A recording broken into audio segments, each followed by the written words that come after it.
সুপ্রিয় দর্শক মন্ডলী, আসসালামু আলাইকুম। আজকে আপনাদের মাঝে আলোচনা করব গর্ভবতী অবস্থায় পেটের বাচ্চা বড় না হওয়ার প্রধান কারণ সমূহ। অর্থাৎ মা ঠিকমতো খাচ্ছে কিন্তু পেটের বাচ্চা ঠিকমতো বড় হচ্ছে না।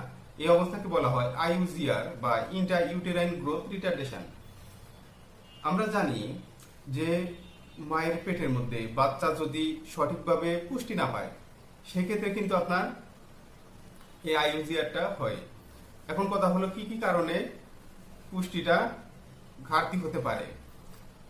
আমাদের যে মায়ের পেটের মধ্যে প্লাসেন্টা বা ফুল থাকে, এটা থেকে কিন্তু বাচ্চার নিউট্রিশন মেনটেন হয় এবং আপনার অ্যামনিওটিক ফ্লুইডে যে পানি থাকে এখান থেকে। এজন্য যদি আপনার এই প্লাসেন্টার যদি কোনো অ্যাবনর্মালিটি থাকে বা এই ফুলের যদি কোনো অস্বাভাবিকতা থাকে সেক্ষেত্রে কিন্তু বাচ্চা ঠিকমতো পুষ্টি নাও পেতে পারে।